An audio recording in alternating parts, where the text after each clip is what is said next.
சரவண பவ. வேல் இருக்க வினை இல்லை, மயில் இருக்க பயமும் இல்லை. எந்நேரமும் என் குடும்பத்தினரின் சுகத்திற்காகவே உழைக்கும் நான் ஏன் கஷ்டத்தை மட்டுமே அடைகிறேன் என்றுதானே நீ கேட்கிறாய்? விதி விளக்க முடியாதது. லாபத்தையும் நஷ்டத்தையும் மாறி மாறி கொடுக்கும். கர்ம வினைகளுக்கு ஏற்றவாறு இன்னல்கள் விளைவிக்கும் உனக்கு வரக்கூடாத வியாதிகளும் வந்து துன்புறுத்தும். கர்மவினை அடைவதற்கு முன்பு நீ முடிந்தவரை பிறருக்கு எந்த பிரதிபலனும் இன்றி நன்மைகள் செய்தால் விரைவில் உன் கர்ம பந்தத்திலிருந்து விடுபட்டு சந்தோஷமான வாழ்க்கையை பெறுவதற்கு நான் உனக்கு உதவ முடியும். அப்படி செய்யவில்லை என்றால் எந்த உபாயமும் எடுபடாது. தர்மமே தலை காக்கும். மனதில் உள்ள விரோதங்களையும் வீண் விவாதங்களையும் அழித்துவிடு. தீங்குக்கு தீங்கு என்பதை தவிர தீங்குக்கு பதிலாக நன்மையை செய். பிறருடைய சொற்கள் உனக்கு தீங்கு இழைக்காது. அதே சமயம் உனக்கு தீங்கு இழைத்தவர்களுக்கு உதவி தேவைப்படும் போது நீ அவர்களுக்கு உதவி செய். அதனால் நீ மகுடமாய் உயர்வாயே தவிர தாழ்ந்து போக மாட்டாய். பிறர் துன்பப்படுவதைக் கண்டு தான் இன்புறுவதைப் போன்ற பாவம் வேறு இல்லை. அதுபோல ஒரு நாளும் நடந்து கொள்ளாதே. நீ இதை கடைபிடித்தால் போதும். உன் துயரங்கள் நிச்சயம் முடிவுறும். அதே சமயம் பக்தி செய்தவுடனே வேண்டியது கிடைக்க வேண்டும் என்று எண்ணாதே. பக்தி என்பது இறையருளையும் புண்ணியத்தையும் பெறுவதற்கான ஒரு நுழைவுச் சீட்டு. இறைவனின் அன்பை பெற இது ஒரு அங்கீகாரம். இதை செய்துவிட்டு நீ காத்திருக்க வேண்டும். எல்லோர் வாழ்விலும் சோதனைகள் வரும். அதன் பிறகே நீ செய்யும் ஒவ்வொரு காரியத்தையும் பொறுத்து அவரவர் தேவைகளை பூர்த்தி செய்யப்படும். உன் வாழ்க்கை மாறுவதை கவனி. நம்பிக்கையோடு பிரார்த்தனை செய். இதுவரை இருந்ததை விட மகிழ்ச்சியாக இருக்கப் போகிறாய். உன் வாழ்வில் இனி வசந்தம் வீசும் என் குழந்தையே. தர்மத்தின்படி தூய வாழ்க்கை நடத்துவதால் தான் இப்படி துயரங்களை சந்திக்கிறேன் என்று நினைக்காதே. நேர்மையாக வாழும்போது சில இன்னல்கள் வரத்தான் செய்யும். அதற்காக வழிநெறி தவறி வாழ்க்கையை நடத்துவது உன் அழிவை நீயே தேடிக்கொள்வதற்கு சமம். உன்னுள் இருக்கும் கவலைகளை பிறரிடம் சொல்லாதே. ஏனென்றால் சிலருக்கு எப்போதும் நீ கஷ்டப்பட்டு கொண்டே இருக்க வேண்டும் என்று நினைக்கிறார்கள்.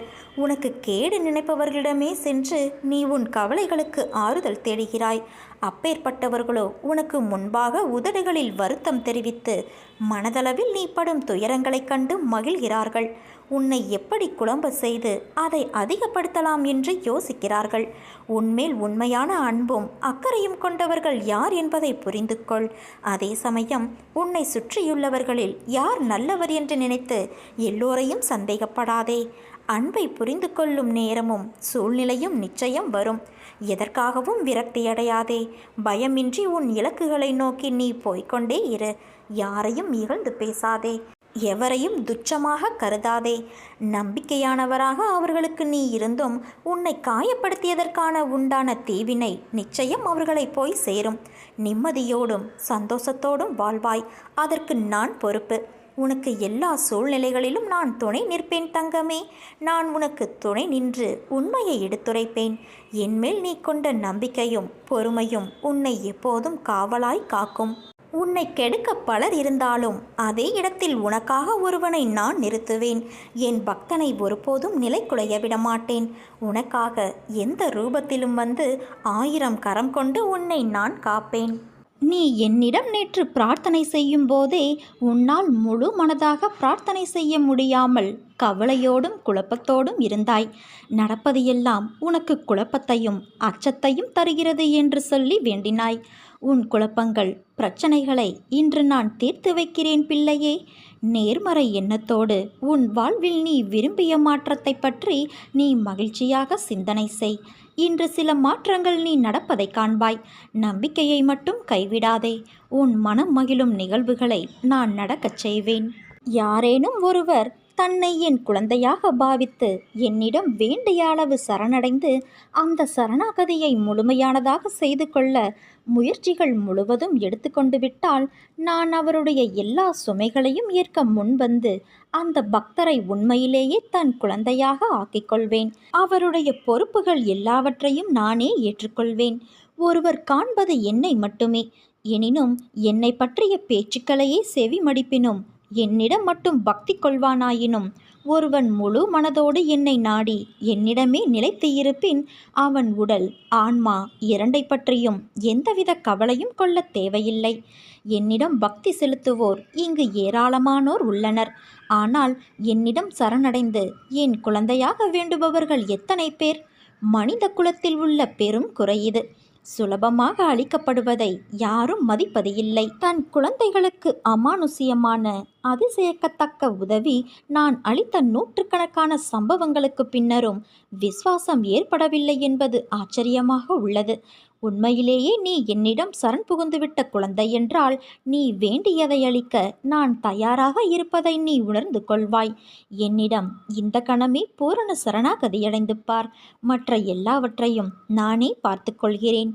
என் சத்தம் உன் மனதில் ஒலித்தால் இப்போதே என்னை நோக்கி பார். என் விழிகள் உன்னோடு பேசும். உன் உணர்வுகள் சில்லிட்டு ஆனந்த கண்ணீர் பெருகும். இதே உணர்வோடு இரு. இனி காலமெல்லாம் மகிழ்ச்சியாக இருக்கும் என் குழந்தையே. உன் வாழ்க்கையில் நிகழ்கின்ற விஷயங்கள் எல்லாம் என் பார்வையில்தான் நிகழ்கின்றது. அவை உன் மனதை ரணப்படுத்தினாலும் உன் உலகம் என்று நீ நினைப்பவர்கள் எல்லாம் உன்னை காயப்படுத்துகிறார்கள் என்று நீ சொல்லி அழுகின்றாய். அவர்கள் ஏன் என்னிடம் இப்படி நடக்கிறார்கள்? மற்றவர்களுக்கு ஒரு நியாயம், எனக்கு மட்டும் ஒரு நியாயம். நான் செய்கின்ற செயல்கள்தான் தவறு, உன் தவறு என்று சொல்கிறார்கள். ஆனால் என்னை அந்த அளவுக்கு தள்ளியது சூழ்நிலை. அதற்கு நான் எப்படி காரணம் என்றுதானே நீ புலம்புகிறாய்? இந்த சூழ்நிலையெல்லாம் விட்டுவிடு. நான் உனக்காகத்தான் இருக்கிறேன். உன்னை விட்டு நான் விலகுவதும் இல்லை, விலகி போகும்படி நான் செய்வதும் இல்லை. உன் அம்மாவாக அப்பாவாக நான் என்றும் உனக்கு துணை இருப்பேன். என் மீது நீ நம்பிக்கை மட்டும் வை. உன்னை சுற்றி இருப்பவர்கள் திடீரென தாழ்ந்து போகும்போதும் விழும்போதும் அழும்போதும் அது அவர்கள் கர்ம வினையால் வந்தது என்பதை உணர்ந்து அமைதியாக இரு. எதை பார்த்தும் நீ பயப்படாதே. நான் எதுவரை உன் அசைக்க முடியாத நம்பிக்கையாக இருக்கிறேனோ அதுவரை உனக்கு எந்த தீங்கும் வராது. உன் கரங்கள் கால்கள் திடப்படுத்தப்படும். உன்னை நம்பி வருபவர்கள் யாராக இருந்தாலும் மனப்பூர்வமாக உதவி செய். திரும்ப வரும் என பலனை எதிர்பார்க்காதே. உன்மேல் பொறாமை உள்ளவர்களை பார்த்தும் உனக்கு விரோதமாக பேசித் திரிபவர்களை பார்த்தும் நீ பயப்படாதே. என்னை மீறி யாரும் உன்னை நெருங்க முடியாது. இந்த உலகமே ஒன்று திரண்டு உனக்கு எதிராக துன்பம் இழைக்க முயற்சி செய்தாலும் உன் தந்தையான நான் உனக்கென எழுதியது மட்டும்தான் உன்னை வந்து சேரும் என்பதை நீ உறுதியாக நம்பு. வாழ்க்கையில் நினைத்தது கிடைப்பதற்கும் கிடைக்காமல் இருப்பதற்கும் அவரவர் கர்மாதான் காரணம். நிர்ணயிக்கப்பட்ட விஷயங்கள் என்பது நிஜமான உன் வாழ்வில் நடப்பவை. எல்லாவற்றிற்கும் ஏதோ ஒரு காரணம் இருக்கும். அவரவர் துன்பத்திற்கும் இன்பத்திற்கும் எல்லோருடைய மனம்தான் காரணம். இந்த வாழ்க்கை என்பது யாது என்று உன்னிடம் கேட்டால் நீ என்ன சொல்வாய்? நீ சொல்லும் பதிலிலிருந்துதான் என் லீலையின் அடுத்த பெரும் பங்களிப்பு உன் வாழ்வில் நடைபெறும். அப்பா, வாழ்க்கை என்றால் ஒரு பிறப்பின் நோக்கம் அறிந்து வாழ்வதற்கும் ஆன்மா என்ற உருவமற்ற உணர்வுகளுக்கு மதிப்பளித்து அதை நடைமுறையில் செலுத்தி அதற்கான முக்கியத்துவம் கொடுத்து அதை நிறைவு செய்வதில்தான் வாழ்க்கை என்ற சொல்லுக்கும் அர்த்தமும் அதன் பயனும். இந்த பதில் உன்னிடத்தில் வருகிறதா என்பதை முதலில் கேட்டுப்பார். இந்த வாழ்க்கை என்பது அன்பு, பாசம், விசுவாசம், நம்பிக்கை, பக்தி என்ற உணர்வுகளால் நிறைந்தவை. ஒருவருக்கு இதை நம்மால் வழங்க முடியவில்லை என்றால் உன் பிறப்பின் முக்கியத்துவம் அறிந்தும் கோபம், வெறுப்பு, பகைமை என்ற வேண்டாத உணர்வுகளால் உன் ஆன்மாவைப் போல உள்ள மற்றொரு ஆன்மாவிற்கு தெரிந்தும் இந்த வழியை கொடுக்கிறாயே. அதனால் உன்னுள் இருக்கும் நல்லது அடியில் போய் தேங்கிக் கொள்கிறது. நான் மட்டுமா இதை செய்கிறேன்? மற்றவரும் என்னிடத்தில் எதிர்மறை உணர்வுகளை காண்பிக்கிறார்கள். மற்றவரும் என்றால் யார் அவர்கள்? உனக்கு உன் ஆன்மா இல்லை அவர்கள். முதலில் உன் ஆன்மாவிற்கான பங்களிப்பை கொடுத்து அதை மதிக்க கற்றுக்கொள். பிறகு மற்ற ஆன்மா என்ன செய்கிறார்கள் என்ற யோசனையை செய். மாற்றம் என்பது ஒருவரிடத்தில் ஆரம்பிக்கும் ஒரு புத்துணர்வான எழுச்சி. அதை உன்னிடத்தில் கொண்டு வரவே என்னுடைய இத்தனை போராட்டங்களும் உனக்காக நடக்கிறது. மாறுதலுக்கான நடைமுறைகள் தொடங்கிவிட்டது குழந்தையே. நீயும் மனதளவில் உன்னை தயார் செய்து கொள். புதிய வாழ்க்கைக்கு என் அன்பளிப்பும் பாசமும் அருளும் அன்பும் என் உயிரும் மூச்சும் என் பிள்ளையான உனக்கே தருகிறேன். என் முழு மனதில் இடம் பிடித்த என் பிள்ளையான உனக்கு என் ஆசிகள் எப்போதும் உண்டு. நீ எதையும் இனி தேடி செல்ல வேண்டியது இல்லை. உன்னை தேடி அனைத்தும் தானாக வந்து சேரும். நீயே ஆச்சரியப்படப் போகிறாய். நல்ல மாற்றங்கள் நடைபெறப் போகிறது என் குழந்தையே. ஒரு நாள் போவது ஒரு யுகமாக தெரிகிறது என்று புலம்புகிறாயே. நான் இதுவரை எத்தனை யுகங்களை பார்த்திருக்கின்றேன். எத்தனை பேர் வந்தார்கள் போனார்கள். அவர்களில் பெரும்பாலானோர் இப்படித்தான் உன்னை போல புலம்பி தவித்தார்கள். சிலர் மடிந்து போனார்கள், சிலர் எதிர்த்து போராடினார்கள். எல்லாம் முடிந்து அவர்கள் வேறு ஜென்மம் எடுத்து கழித்தார்கள். இனி வருபவர்களுக்கும் இதுதான் நிலை. தோல்விகளையும் கஷ்டங்களையும் கண்டு ஓடி ஒளியாதே. தைரியமாக எதிர்த்து போராடு.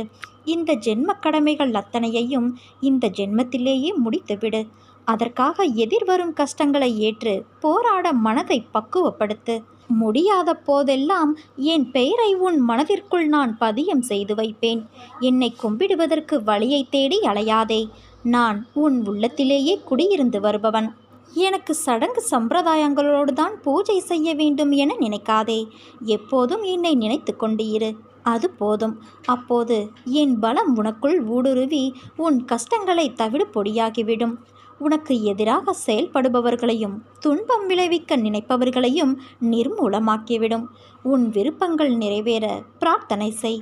வெறும் பிரார்த்தனையினால் உன் பிரச்சனைகளை நான் முடித்து வைப்பேன் என் குழந்தையே. பல குழந்தைகளை பெற்றிருந்தாலும் ஒரு தந்தை தன் குழந்தையின் தவறான நடத்தையை எவ்வாறு சரி செய்வது என்று கவலைப்படுவார்.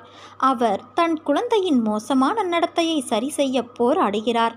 கடவுள் நம் தந்தையாக இருப்பதால் அவரது தவறான குழந்தைகளை பற்றி அதிக அக்கறை காட்டுகிறார். நேர்மையாக வாழும் பக்தர்களை கடவுள் பொருட்படுத்த மாட்டார். அவருடைய வார்த்தைக்கு கட்டுப்படுவார். தம்மிடமிருந்து விலகியவர்களையும் கெட்ட நடத்தையால் கெடுக்கப்பட்டவர்களையும் அவர் எப்போதும் நினைப்பார். அவர்களை அவர் கைவிட மாட்டார். அவர்கள் நடந்து செல்லும் பாதை எவ்வளவு அற்பமானது, மோசமானது என்பதை அவர் உணரும்படி கட்டாயப்படுத்துகிறார். ஒரு நொடியில் அவர்கள் கண்களை திறப்பார். கடவுள் ஒரு மனிதனை வீழ்ச்சியின் சேற்றிலிருந்து வெளியே இழுத்து அவரை நேர்மையான வழியில் நடத்துவார். கொள்ளைக்காரன் வால்மீகியும் வக்ரமான அஜாமிலனும் கடவுள் சன்னதிக்கு வரவில்லையா? அதனால் இத்தனை நாள் கடவுளை தியானிக்க முடியவில்லையே என்று நாம் உட்கார்ந்து கவலைப்படக்கூடாது. நீ அன்போடு அப்பா என்று என்னை அழைத்தால் நான் ஆம் என்று உனக்கு பதில் தருவேன். ஏதாவது ஒரு வடிவில் நிச்சயம் உன்னை நான் காப்பாற்றுவேன். என் நாமம் உச்சரிப்பதற்கும் கேட்பதற்கும் மிகவும் இனிமையானது. வாழ்க்கை ஒரு பண்டிகை கொண்டாட்டமாக மாறும். நீ பயப்படாதே. நான் உன்னோடு இருக்கிறேன். எப்போது எங்கே நீ என்னை நினைத்தாலும் நான் உன்னோடு இருப்பேன். இதை நன்றாக நீ நினைவில் வைத்துக்கொள்.